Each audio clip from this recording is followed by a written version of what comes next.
Welcome to Nanak classes. दोस्तों, Nanak classes के YouTube channel पे आपका स्वागत है। आज है 22 मार्च और 22 मार्च 2025 के जितने भी most important Rajasthan current affairs के क्वेश्चन बनते हैं, आज हम उनका डिस्कस करेंगे। पूरा वीडियो ध्यान से देखना और लास्ट में मैं आपसे क्वेश्चन पूछूंगा जिनके जवाब आपको कमेंट बॉक्स में देने हैं। आज हम पढ़ेंगे विश्व वानिकी दिवस राज्य स्तरीय समारोह आयोजित, बजट 2025-26 में घोषित नवीन औद्योगिक पार्क और राजस्थान में खेलो इंडिया स्टेट एक्सीलेंस सेंटर की स्थापना। पूरी विस्तृत चर्चा इस वीडियो के माध्यम से करेंगे। डेली इस समय आपको एक क्लास मिलती है, संडे के दिन वीकली और फिर मंथली क्लास आपको प्राप्त हो जाती है। तो एक बार सारे विद्यार्थी वीडियो को लाइक कर दो, शेयर कर दो। अगर आप चैनल पे नए हैं तो सब्सक्राइब कर लो। और साथ में हम पढ़ेंगे राजस्थान डेली सुजस सार। तो अभी आपकी अपनी हाजिरी लग जानी चाहिए, बायोमेट्रिक हाजिरी। और आपकी हाजिरी तभी लगेगी जब आप वीडियो को लाइक करोगे। लाइक कर दो, शेयर कर दो। सबसे पहले हमने 21 मार्च को क्या पढ़ा था उसकी चर्चा कर लेते हैं। हमने पढ़ा कि वर्ष 2024 में बाजरा का न्यूनतम समर्थन मूल्य एमएसपी कितना है? 2625 रुपये प्रति क्विंटल। राजस्थान में पहली बार शुतुरमुर्ग के अंडे से चूजा कहाँ निकला? तो जयपुर जंतुआलय रामनिवास बाग। पोखरण जैसलमेर में हाल ही में किस कंपनी ने 1200 मेगावाट का सोलर प्लांट पूरा किया है? एसीएमई सोलर होल्डिंग्स। राजस्थान वरिष्ठ अधिस्वीकृत पत्रकार सम्मान योजना के तहत पात्र पत्रकारों को प्रति माह कितनी राशि दी जाएगी? 15,000। राजस्थान से निर्यात होने वाली शीर्ष 5 वस्तुओं में शामिल रत्न आभूषण, हस्तशिल्प, कपड़ा और पहली अभियांत्रिकी। राजस्थान सरकार ने ट्राइबल टूरिज्म सर्किट के विकास हेतु कितनी राशि का प्रावधान किया है? 100 करोड़। ये कल हमने पढ़ा था। इसकी जो क्विज है वो नानक क्लासेस शिव सर जो टेलीग्राम है उस पर मिल जाती है और वन लाइनर इसकी पीडीएफ प्राप्त हो जाती है। ठीक है, इसको ज्वाइन कर लेना सारे विद्यार्थी जितने भी है, आपके लिए इंपॉर्टेंट रहेगा। क्वेश्चन सीधा सीधा पेपर में यहाँ से टपकता है। ये देखो पीडीएफ वगैरह हमारी उपलब्ध होती है और इसका टेस्ट आपने टेस्ट सीरीज ले रखी है, इसमें डेली उपलब्ध हो जाता है। अब करें स्टार्ट आज की क्लास। पहला प्रश्न, सवाई मान सिंह स्टेडियम में किन खेलों के लिए खेलो इंडिया स्टेट एक्सीलेंस सेंटर खोले जाएंगे? वेरी वेरी इंपॉर्टेंट है, 1-2 दिनों में घोषणा हुई है इनकी। सवाई मान सिंह स्टेडियम है अपने जयपुर के अंदर, जिसको हम कहते हैं एसएमएस स्टेडियम। ठीक है, में किन खेलों के लिए खेलो इंडिया स्टेट एक्सीलेंस सेंटर खोले जाएंगे? तो उत्तर आ जाएगा एथलेटिक्स, बॉक्सिंग और आर्चरी। आर्चरी यानी तीरंदाजी। अभी एक एमओयू हुआ है, मेमोरेंडम ऑफ अंडरस्टैंडिंग हुई है, समझौता हुआ है। तो जयपुर के अंदर खेलो इंडिया स्टेट एक्सीलेंस सेंटर खोले जाएंगे, एक तो एथलेटिक्स का, एक बॉक्सिंग का और एक आर्चरी का। देखो भी, स्थान सवाई मानसिंह स्टेडियम जयपुर, खेल एथलेटिक्स, बॉक्सिंग और आर्चरी। उद्देश्य खेलो इंडिया स्टेट एक्सीलेंस सेंटर की स्थापना करना है। राजस्थान राज्य स्पोर्ट काउंसिल और भारतीय खेल प्राधिकरण के बीच एमओयू हुआ है, ये याद रखना समझौता। और इसमें हमारे स्पोर्ट्स काउंसिलिंग अध्यक्ष है नीरज के पवन। इतना याद रखना कि जयपुर में एथलेटिक्स, बॉक्सिंग और आर्चरी खेल, जो 3 खेल है, उनके लिए खेलो इंडिया स्टेट एक्सीलेंस सेंटर की स्थापना की जाएगी। जयपुर के वरिष्ठ साहित्यकार राजेंद्र मोहन शर्मा को कौन सा पुरस्कार दिया जाएगा? तो गोपाल उदावत व्यय वंदन पुरस्कार। अब हालांकि इन पुरस्कारों का कोई महत्व नहीं रहता है, लेकिन आजकल एग्जामिनर, खास करके मैं आरपीएससी को देख रहा हूँ पिछले कुछ समय से, आरपीएससी पता नहीं कैसे बिगड़ चुकी है, या तो बिगड़ चुकी है या जैसे एसआई का पेपर है, यूआरओ का पेपर है पिछला, सेकंड ग्रेडर, इन भर्तियों को देखें जिस प्रकार पेपर लीक हुए हैं, उस हिसाब से तो आरपीएससी ने ये किया है कि इनको तो पेपर बेचा है और जो पढ़ने वाले बच्चे हैं उनको इस प्रकार के ऐसे जो कोई काम के पुरस्कार नहीं होते हैं वैसे वो पुरस्कार पेपर में दे दे के और उनका हौसला इतना डाउन कर दिया कि जी हमारे तो नंबर ही कम बने हैं। हो सकता है ये फंडा आरपीएससी का था, लेकिन फिलहाल अब सही स्थिति में आ रही है। तो ये ऐसे पुरस्कार भी कई बार दे रही है। कई बार क्या होता है ना कि महत्व कहीं और होता है और सादा, फिर हम, हाँ लगभग मैंने बहुत सुना है, फिर बच्चे क्या कहते हैं, पेपर बहुत टफ आया था, अब ऐसा पुरस्कार दे दे। तो इसलिए थोड़ा सा हमें चलते चलते पढ़ना पड़ेगा। जयपुर के वरिष्ठ साहित्यकार राजेंद्र मोहन शर्मा को कौन सा पुरस्कार दिया जाएगा? गोपाल सिंह उदावत व्यय वंदन पुरस्कार। बस इतना याद रखना और कुछ याद रखना। राजेंद्र मोहन शर्मा गोपाल सिंह उदावत व्यय वंदन पुरस्कार कहानी संग्रह उड़ान के लिए। ओके। विश्व वानिकी दिवस राज्य स्तरीय समारोह के बारे में निम्न में से कौन सा कथन असत्य है? Very very important. विश्व वानिकी दिवस का आयोजन हुआ 21 मार्च को और आज 22 मार्च है, विश्व जल दिवस है। तो इस स्तर पर राज्य स्तरीय समारोह का आयोजन राजस्थान इंटरनेशनल सेंटर जो जलाना जयपुर में है वहां किया गया। 2024-25 में 5 करोड़ पौधे लगाए गए। 2026 में 10 करोड़ पौधे लगाने का लक्ष्य है। वन विभाग ने डीजी वन फॉरेस्ट स्टेक ऐप लॉन्च किया। तो इनमें असत्य ये है कि 2024 और 25 के सत्र में 7 करोड़ पौधे लगे थे। कितने? 7 करोड़ पौधे लगे थे। और अब की बार 2025-26 के वित्तीय वर्ष में 10 करोड़ पौधे लगाने का लक्ष्य, यानी अगले 5 सालों में 50 करोड़ पौधे लगाने। तो ये आपको याद रखना है। 21 मार्च को अंतर्राष्ट्रीय वन दिवस, वानिकी दिवस। मिशन हरियालो राजस्थान और वन विभाग की क्या क्या सौगातें मिली। अब जो भी कार्यक्रम होगा ना कुछ मुख्यमंत्री हैं वो घोषणा करेंगे। अभियान मिशन हरियालो राजस्थान, प्रधानमंत्री एक पेड़ मां के नाम से प्रेरित है। लक्ष्य टोटल है 50 करोड़ पौधे लगाने का लक्ष्य है 5 सालों में। 2024-25 में 7 करोड़ पौधे लगे थे और अब की बार टारगेट है 10 करोड़ पौधे लगने हैं। इन परियोजनाओं की सौगात, अब से वो कितने पौधे हैं, पिछले 7 करोड़ लगे हैं, उनमें कितने खड़े हैं वो एक अलग बात। नई परियोजनाओं की सौगात दी डीजी वन फॉरेस्ट स्टेक ऐप लॉन्च किया गया। इस ऐप को याद रखना। वन विभाग में पारदर्शिता लाने के लिए देश का पहला digital forest stack app launch किया। वन विभाग में पारदर्शिता लाने के लिए देश का पहला digital forest stack app launch किया गया। इको टूरिज्म फैसिलिटीज, सीता माता वन्य जीव अभ्यारण्य में और केवलादेव राष्ट्रीय उद्यान भरतपुर में इको टूरिज्म फैसिलिटी दी जाएगी। नारगढ़ बायोलॉजिकल पार्क में गोल्फ कार्ट सुविधा शुरू होगी। वन मृदा स्वास्थ्य कार्ड और CRESEP लोगों का अनावरण। वन प्रशिक्षण व प्रबंधन संस्थान का डिजिटल माध्यम से शिलान्यास। वन मित्रों को किट वितरण और महिला कर्मियों का सम्मान। पौधारोपण और गोल्फ कार्ट को हरी झंडी दिखाकर रवाना।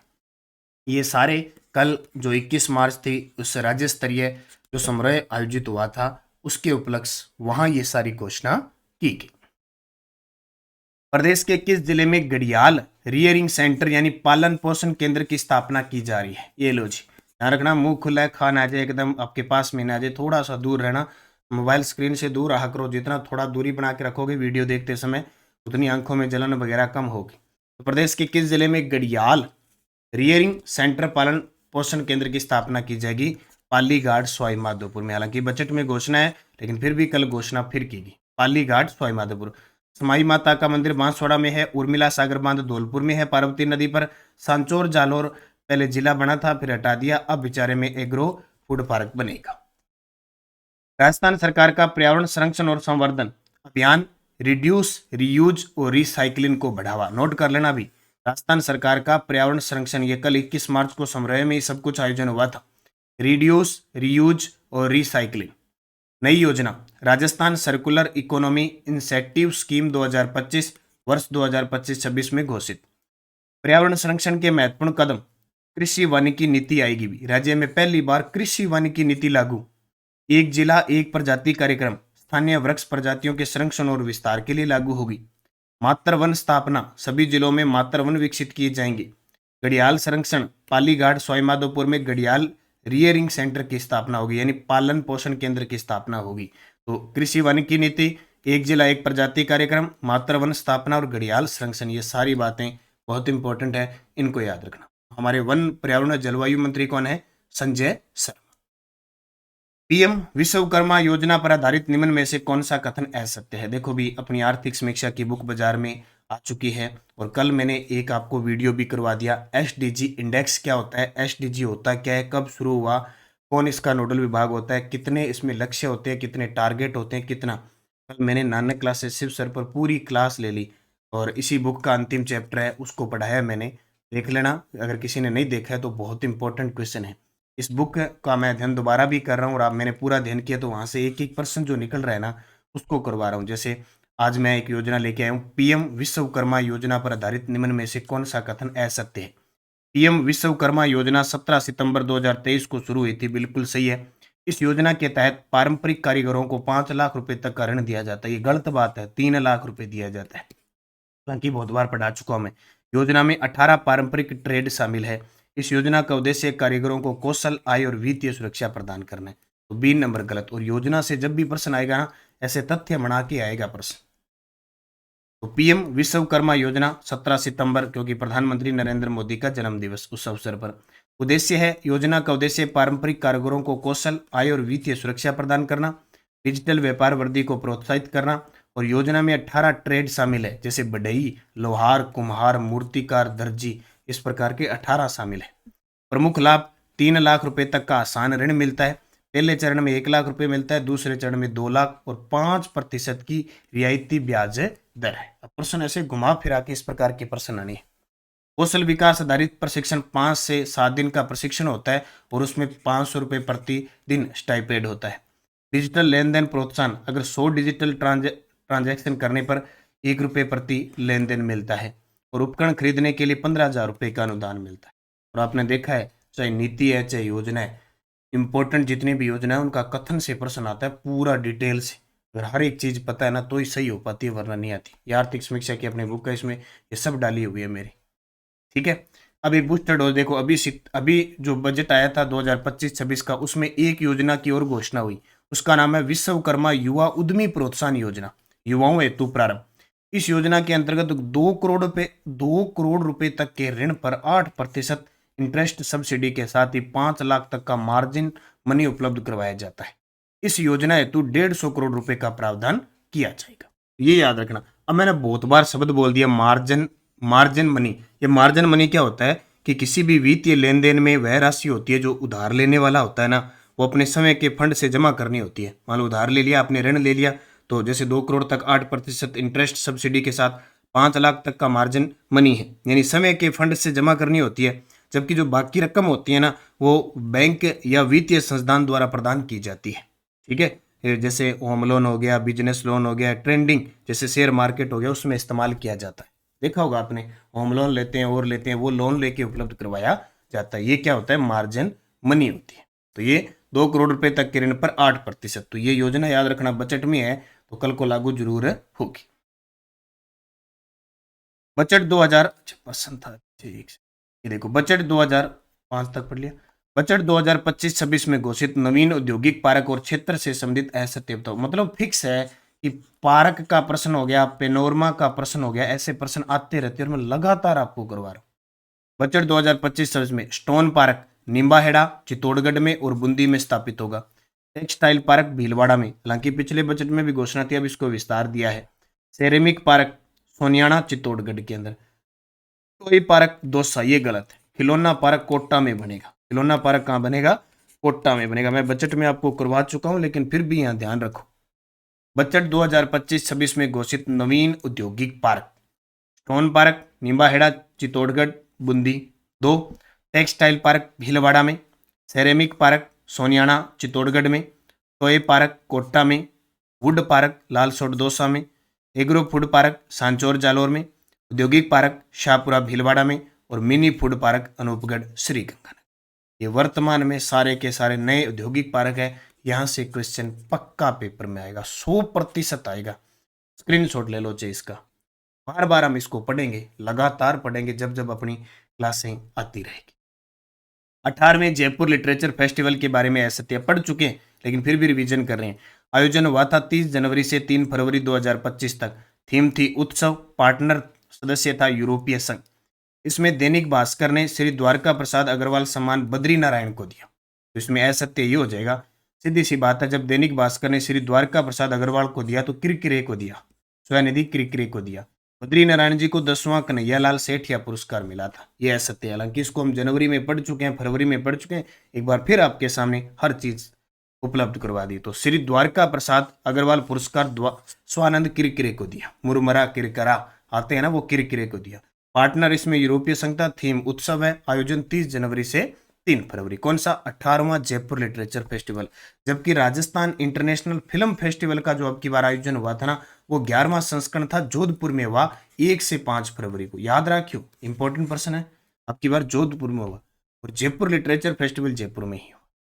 ठीक है, तो जस्ट बुलेटिन विश्व वानिकी दिवस पर क्या क्या हुआ मैंने पूरा इस पूरे पेज से डिटेल निकाल दी। रिड्यूस, रीयूज, रिसाइक्लिंग सब कुछ निकाल के दे दिया। गुड़ावन संरक्षण के लिए प्रयास किया जा रहा है, 10 करोड़ पौधे लगाएंगे। क्या क्या प्रदेशवासियों को सौगात मिली, ये सारी सौगात मैंने आपको दे दी। हमारे वन पर्यावरण व जलवायु परिवर्तन राज्य मंत्री हैं संजय शर्मा। ओके, इसमें से सब जो चीज़ इंपॉर्टेंट थी मैंने क्वेश्चन बना के दे दिया। मुख्यमंत्री से फिर एक बार फिर मुलाकात जरूरी है। क्या बात है, मुख्यमंत्री जी तो अमित शाह से मुलाकात हुई है और ये देखो शिवराज सिंह चौहान है, निर्मला सीतारमण है, नितिन गडकरी साहब है, इन नेताओं से मुलाकात की है। तो जिस तरह की मुलाकात, और राजस्थान दिवस आ रहा है 30 मार्च को, और गणगौर का आयोजन किया जाएगा जो हमारी खूबसूरती, हमारी रंगीलो राजस्थान को चार चांद लगाती। टेलीग्राम ज्वाइन करना ही है, हर एक चीज की अपडेट मिलती है। भी नानक क्लासेस शिव सर और नानक क्लासेस टेलीग्राम नहीं ज्वाइन करोगे तो फिर आपको पता नहीं चलेगा क्या चल रहा है क्या नहीं चल रहा है। पिछले वीडियो का क्वेश्चन था महाराणा प्रताप स्पोर्ट्स यूनिवर्सिटी की स्थापना कहाँ होगी, तो सभी का जवाब था अचरोल जयपुर के अंदर। बहुत ही गजब का जवाब दिया था, ये आपका होमवर्क होता है, इसको जरूर किया करो। क्वेश्चन फॉर यू, पर्यटन स्थल महनसर किस जिले में है, बताओ। होमवर्क आपका, होमवर्क HW जिसको कहते हैं, सीकर बाड़मेर अलवर झुंझुनू। पर्यटन स्थल महनसर सोने चांदी की जो हवेली के लिए कौन सा जिला प्रसिद्ध है। 5%। किस चरण में मत्स्य संघ का व्रत राजस्थान में विलय हुआ, 5वां चरण था, 15 मई 1949 थी, डॉक्टर शंकर देवराय समिति थी। राजस्थान का सांस्कृतिक पुनरुत्थान महाराणा कुंभा के शासन के दौरान 15वीं शताब्दी में। महाराणा कुंभा को स्थापत्य कला का जनक, राजस्थान इतिहास का युग पुरुष कहते हैं। इस भेड़ के देसी नस्ल कौन सी भेड़ है, चोकला कहते हैं, इसे भारत की मेरिनो भी कहते हैं, शेखावटी क्षेत्र में पाई जाती है।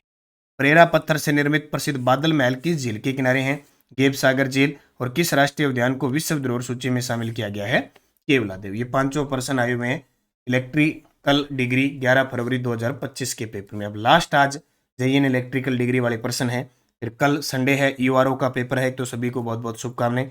फिर EORO में कैसे GK प्रश्न आते हैं उसकी चर्चा करने लग जाएंगे। राज्य मानवाधिकार आयोग के अध्यक्ष और सदस्यों की नियुक्ति की जाती है। राज्य मानवाधिकार आयोग के अध्यक्ष और सदस्यों को किसके द्वारा हटाया जाता है, कथन वाला प्रश्न आया था। राजस्थान की श्रीमती लक्ष्मी कुमारी किस क्षेत्र में प्रसिद्ध रही। राज्य स्तर पर चुनाव आयोग को किसकी सहायता प्रदान की, जैसे राज्य चुनाव आयोग होता है ना, केंद्रीय चुनाव आयोग होता है, तो अगर राज्य में विधानसभा चुनाव होते हैं तो फिर राज्य में इनका सहयोग कौन करता है ये बताना है। और लूणी नदी बेसिन का प्रवाह क्षेत्र क्या कहलाता है। पांचों के जवाब आपको कमेंट बॉक्स में देने हैं। जाते जाते वीडियो को लाइक कर दिया करो, शेयर कर दिया करो। देखो वीडियो लाइक करने का फायदा ये है कि वीडियो को लाइक करोगे तो जैसे ही नानक क्लासेस की क्लास आएगी आपके सामने आ जाएगी, ठीक है। वीडियो को शेयर किया करो ज़्यादा से ज़्यादा, हर तबके के विद्यार्थी के पास वीडियो कोर्स वगैरह चल रहे हैं, आप उनका अध्ययन करें, बार बार अध्ययन करें। फर्स्ट ग्रेड की 1.0 उपलब्ध है, 2.0 भी आ जाएगी मई के अंदर, ठीक है। RBSC 6 से 12 की पुस्तक उपलब्ध है, आर्थिक समीक्षा है, पटवार, ग्राम सेवक, जेल प्रेरी, चतुर्थ श्रेणी, इन सब के लिए पुस्तक हमारी करंट की उपलब्ध है। अध्ययन करो, मेहनत करो, निश्चित आपको सफलता मिलेगी। धन्यवाद। जय हिंद, जय भारत, जय राजस्थान।